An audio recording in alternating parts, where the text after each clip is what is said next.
मेरा नाम है उत्कर्ष सिंह और मैं स्वागत करता हूँ आपका हमारे इस प्यार से चैनल संघर्ष पर।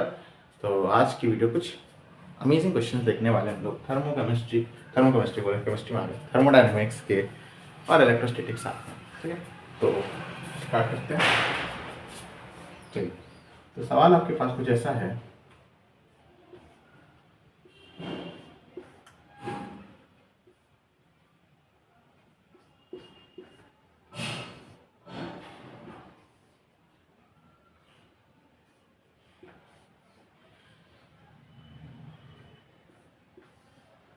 सीधे बन जा। ठीक है, एक आपको एक सर्किट दे रखा है, थोड़ा सा तमीज से बना दे इसको, थोड़ा सा अच्छा बना दे।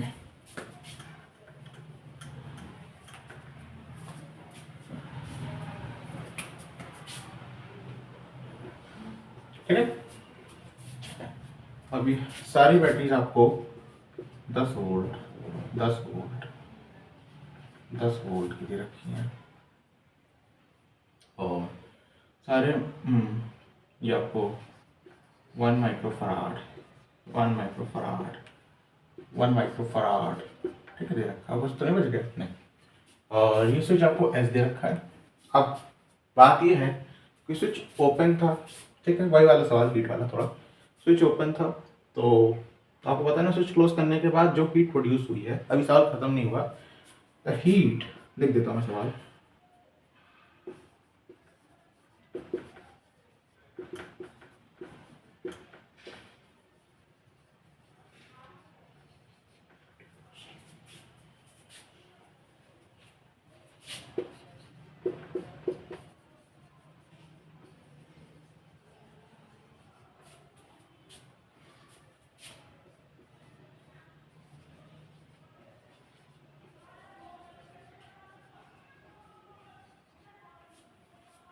मेरी वीडियो सही आ रही है ना? हाँ जी।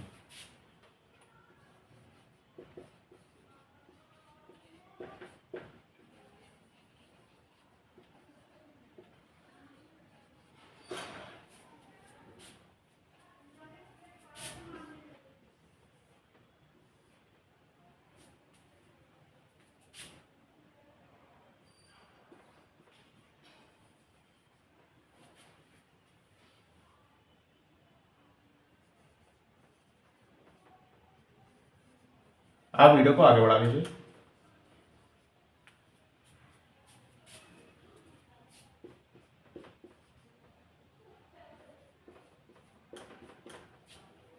ठीक है, तो अच्छा सवाल में समझा देता हूँ, मतलब क्या लिंकेज करी है मैं ही जानता हूँ, मैं नहीं करी है। आपके पास एक सर्किट है, ठीक है, सर्किट में ठीक है क्लोज स्विच हुआ, अब स्विच क्लोज हुआ, क्लोज स्विच बता रहे, स्विच क्लोज हुआ तो हीट कुछ प्रोड्यूस हुई होगी, उस हीट को मैंने ट्रांसफर कर दिया 50% एफिशिएंसी के साथ एक क्लोज्ड कंटेनर में। ठीक, क्लोज कंटेनर मतलब समझते हैं ना? ठीक है, तो क्लोज कंटेनर में किया जिसमें आपके 2 मोल्स मोनो एटॉमिक गैस के थे। इनिशियल टेम्परेचर आपका 300 केल्विन था। तो आपको ये बताना है कि फाइनल टेम्परेचर क्या होगा गैस का, फाइनल टेम्परेचर क्या होगा गैस का, डायरेक्ट।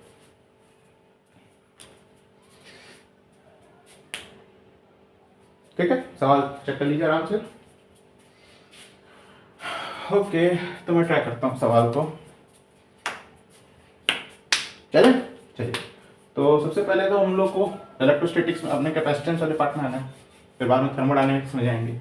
तो सवाल ऐसा कुछ है कि आपको पहले डेल्टा जो निकालना है, अब मैं शॉर्टकट से निकाल देता हूँ, मेरे ख्याल से आप लोग को पता होगा। अगर हाँ टाइम रहा तो मैं लॉन्ग कट से भी निकाल दूंगा बाद में। पहले सवाल को कर लेते, देखते कितना टाइम लगता है, मुझे खुद नहीं पता कितना लगेगा। तो पहले स्विच ओपन है, बिल्कुल यहाँ से जाएगा नहीं, इसी सर्किट में फ्लो करेगा। बैटरी सपोर्ट कर रही है एक दूसरे को, यानी कि 20 वोल्ट बैटरी हो गई। अच्छा, दोनों जो कैपेसिटर हैं किस में है, सीरीज में, तो आधा हो जाएगा 20 इंटू 1/2 है ना, कैपेसिटेंस आधा हो जाएगा ना। ये हो गया आपका कैपेसिटेंस, ये हो गया आपका डेल्टा वी। तो आपके पास जो चार्ज फ्लो कर रहा है वो 10 माइक्रो कूलम फ्लो कर रहा है इनिशियली। ये बात तो मानते होगे ना बहुत अच्छे से। यानी कि इसका साधारण सा मतलब ये है कि आपके पास +10 इधर है, सिर्फ वैल्यू रख रहा हूँ, +10 इधर है, बहुत हो गया। अगर +10 ऐसा है, अच्छा स्विच को क्लोज कर देते हैं। स्विच को क्लोज कर दिया, ठीक है, इनिशियली वाली बात है, ठीक है ना, और बढ़िया। अब हमने जो स्विच को क्लोज किया तो हम लोग क्या करेंगे, हम लोग कुछ काम करेंगे। वो काम ऐसा होगा कि इस दोनों को तो पहले एक में बनाओ, क्योंकि हम ब्रांच मैनिपुलेशन जरूरी नहीं है लेकिन कर देते हैं, ठीक है। इन दोनों को एक बनाने जा रहा हूँ मैं, थोड़ी देर के लिए यहाँ बना देता हूँ, वहाँ पर रब मिटा देना।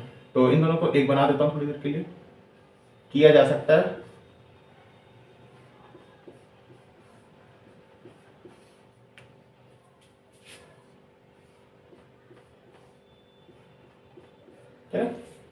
थोड़ा सा ये आधा हो जाएगा, ये अलग है, अलग है। अब यहाँ पे देखिएगा, ये आपका आधा है, ठीक है, आधा माइक्रोफराड है।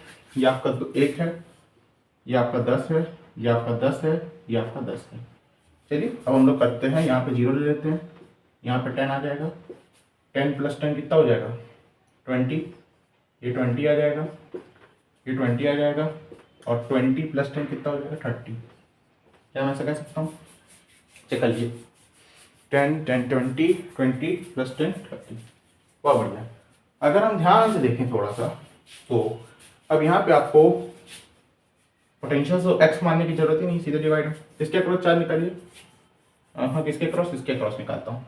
पोटेंशियल डिफरेंस 20 का और कैपेसिटेंस 1 का, 20 माइक्रोकूलम, प्लस साइड ये वाली होगी, यहाँ पे मैं लिख देता हूँ। फिर स्विच को क्लोज करने के बाद भैया +20 तो यहाँ पे आ रहा है, बहुत बढ़िया, +20 यहाँ पे आ रहा है। अच्छा, अब इंडिविजुअली इन लोग को देख लेते हैं, कैसे देखोगे, आप देखोगे कि इन दोनों के क्रॉस जो पोटेंशियल डिफरेंस आ रहा है तो कितना आ रहा है, मतलब चार्ज कितना फ्लो कर रहा है इन दोनों से, सीधी सी बात इतना निकालेंगे। तो पहले पोटेंशियल डिफरेंस निकाल लो, 20 आ रहा है, कैपेसिटेंस आधा है, यानी कि भाई 10 का आ रहा है पोटेंशियल डिफरेंस, सॉरी 10 का आ रहा है माइक्रो चार्ज फ्लो कर रहा है। अच्छा, 10 का चार्ज फ्लो कर रहा है, ठीक है, कोई दिक्कत तो नहीं ना, नहीं कोई दिक्कत नहीं, बहुत बढ़िया।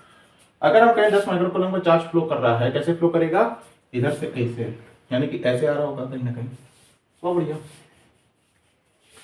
ओके, बहुत बढ़िया। तो यहाँ से 20 आ रहा होगा इस तरफ, 10 इधर जा रहा होगा, चेक कर रहा हूँ मैं, जरा अपने सिस्टम को बना के देख रहा हूँ। 30 इधर है, 10 इधर है, 20 माइक्रोकूलम इधर फ्लो कर रहा है, 20 इधर आ रहा है, अच्छा बहुत बढ़िया।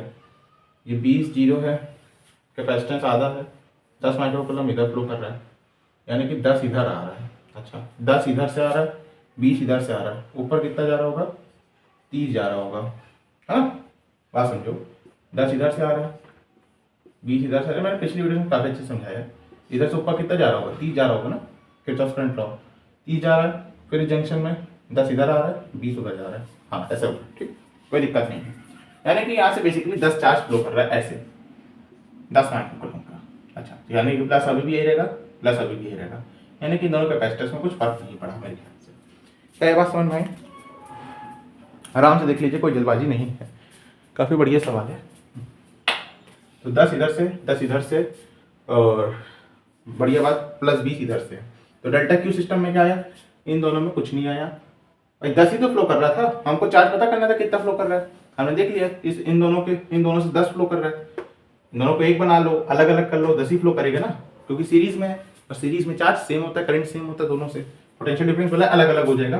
पोटेंशियल डिफरेंस आप अभी निकाल लो क्या बनेगा, क्योंकि पोटेंशियल डिफरेंस आपका बनेगा 10 वोल्ट यहाँ पे, और 10 वोल्ट यहाँ पे, मेरे ख्याल से 10 वोल्ट बनना चाहिए, कि 10/1 करोगे, हाँ 10 वोल्ट बनेगा, ठीक है, श्योरिटी है बिल्कुल। तो डेल्टा क्यू कितना आ रहा है ओवरऑल सर्किट में, भाई इनिशियली आपके पास ऐसा कुछ था, इन दोनों में तो कुछ चेंज हुआ नहीं, इसमें 20 का चेंज आ गया, तो डेल्टा क्यू आपको कुछ आ रहा है 20 माइक्रोकूलम। क्या मैं सही कह रहा हूँ कि नहीं, चेक कर लीजिए, सीधे शॉर्टकट वाले मेथड से ले जा रहा हूँ, बताने में टाइम लग रहा है।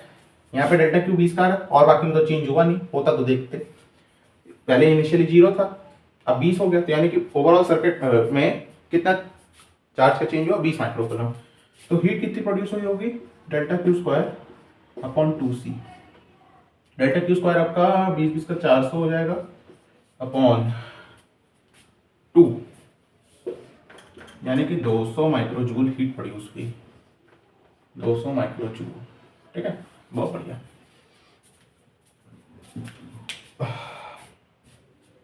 चलिए मैं रब कर दूँ बाकी सब, यहाँ रख कर देता हूँ। यानी कि आपके पास सीधी सी बात इतनी है कि हीट आपकी 200 माइक्रोजूल प्रोड्यूस हुई। अच्छा, अब क्योंकि ये क्लोज कंटेनर है, वॉल्यूम इसकी फिक्स होगी, है ना, वॉल्यूम वॉल्यूम का कोई चक्कर नहीं है। यानी कि अगर आप फर्स्ट लॉ ऑफ थर्मोडायनेमिक्स से जाओगे, डेल्टा क्यू बराबर delta U plus delta W. अब जो डेल्टा डब्ल्यू है वो क्या हो जाएगा, जीरो, क्योंकि वॉल्यूम पे कोई असर नहीं आ रहा। तो डेल्टा क्यू आपका डेल्टा यू के बराबर होगा। एक चीज और बोली गई थी, 50% एफिशिएंसी से जा रहा है, यानी कि 200 माइक्रोजूल प्रोड्यूस जरूर हो रहा है, जाएगा कितना, 100 माइक्रोजूल वहां पे। ठीक?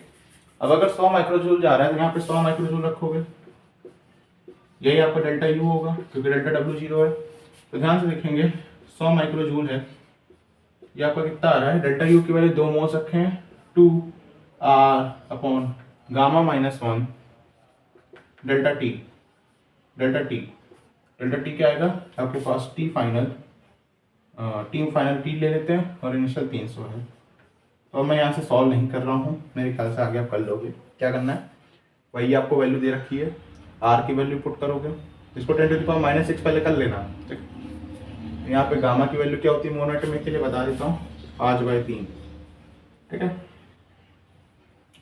मोनोएटॉमिक के लिए ये होती है, बहुत बढ़िया। डायटॉमिक के लिए क्या होती है, 7/5। पता होना चाहिए ये सब चीज़ें। हाँ जी, तो गामा की वैल्यू रखोगे, आर पता है, बाकी पता है, आप सॉल्व कर लोगे। बेसिकली सवाल से हमको इतना समझना था कि कंसेप्ट कैसे मिंगल्ड किए जाते हैं, बेसिक से ज़्यादा कुछ ज़्यादा नहीं किया। यहाँ से जो हीट प्रोड्यूस हुई उसे उस सिस्टम में फ्लो करा दिया। ठीक है, चलिए नेक्स्ट सवाल। थोड़ा फील आई इलेक्ट्रोस्टैटिक्स थर्मोडायनेमिक्स। चलिए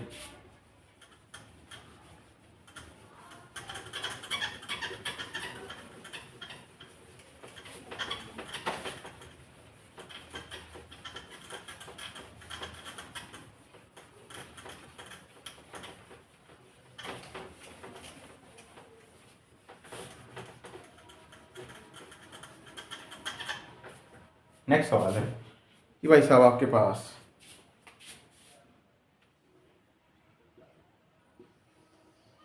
अरे यार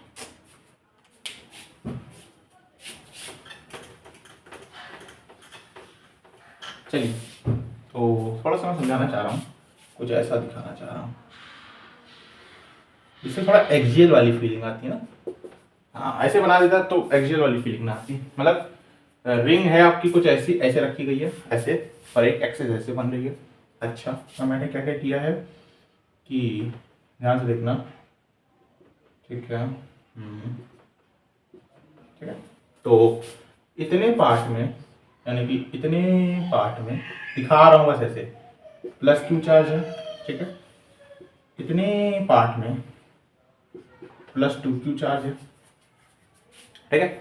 और इतने पार्ट में प्लस 3 क्यू चार्ज है, ठीक है। और इतने पार्ट में प्लस 4 क्यू चार्ज है, plus Q plus 2 Q plus 3 Q plus 4 Q charge है। रिंग ऐसे रखी गई है, ऐसे इतने इतने पार्ट्स में चार्ज क्या है मैं बता रहा हूँ। तो आपको बताना है कि डिस्टेंस यहाँ पे आर पे पोटेंशियल क्या होगा। आर डिस्टेंस पे एक्सिस से बोले सेंटर से एक्सिस के अलोंग आर डिस्टेंस पे पोटेंशियल क्या होगा, ये आपको बताना है। ट्राई करिए, चलिए।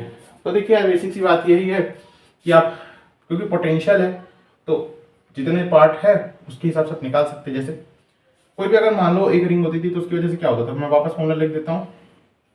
पोटेंशियल होता था, अगर उस पर टोटल चार्ज क्यू है तो के क्यू अपॉन रूट में r square plus x square, कुछ ऐसा होता था। एक्स डिस्टेंस पर पोटेंशियल ऐसा होता था ना एक्सिस पे, ठीक है। मेरे ख्याल से ये चीज़ आपको याद होनी चाहिए, काफ़ी अच्छी जरूरी चीज़ है। अच्छा, तो हम लोग एक एक पार्ट की वजह से निकाल लेते हैं, इतने पार्ट की वजह से क्या होगा। अब उसमें यहाँ इस फॉर्मूले में कहीं ये नहीं लिखा था कि ये जो है कितने पार्ट से डिपेंड कर रहा है, मतलब इतने पार्ट की वजह से भी, देखिए ये पार्ट इससे सेम डिस्टेंस पे दिखने में 2D लग रहा है तो एक्सिस पे ना, तो एक रिंग पूरी ऐसे, तो इतने पार्ट का डिस्टेंस इससे जो होगा आर ही होगा, नहीं आर क्या ऐसे होगा, मैं बता रहा हूँ, इससे डिस्टेंस आर दे रखा है, ठीक है। वैसे आपको एक्स आर दे रखा है, ये सब देखने की जरूरत नहीं है, ठीक है। ये आर नहीं है, मतलब ये आर नहीं है, डिस्टेंस आपको सीधा से सीधा आर दे रखा है, बस इतना मानो सेंटर से आर दे रखा है। तो यहाँ पे आप छोटे पार्ट की वजह से के क्यू अपॉन रूट में r square plus r square करोगे तो क्या आ जाएगा 2r², यानी कि 2r² r√2 इतने पार्ट की वजह से, ठीक है। बात समझ में, इतने पार्ट की वजह से क्या आएगा, क्योंकि पोटेंशियल एक स्केलर क्वांटिटी होती है तो सीधे ऐड कर दीजिए k2q r√2, डिस्टेंस आपका सेम है, plus 3kq upon r√2 plus 4kq upon r√2 आ रहा है, हाँ आ तो रहा है, चलिए सब ठीक। सीधा आपका आंसर 3 3 6 4 10k³ अपॉन r√2, ठीक है, ये आपका आंसर होगा। तो घबराए ना ऐसे कभी सवाल आ जाए, बेसिक कंसेप्ट याद ध्यान रखिए। पोटेंशियल एक स्केलर क्वांटिटी है, जब भी मैं पोटेंशियल के बारे में बोलता हूँ हमेशा ये बात तो बोलता हूँ स्केलर है, ताकि आप उसे स्केलर की तरह ट्रीट करिए, वेक्टर की तरह यहाँ पे कोई डायरेक्शन देखने के चक्कर में मत रहिएगा। तो आई होप ये चीज़ें आपको समझ में आई होंगी। आप इन क्वेश्चंस को ट्रैक करते रहिए, खेलते रहिए, हंसते रहिए, पढ़ते रहिए। ओम साई राम।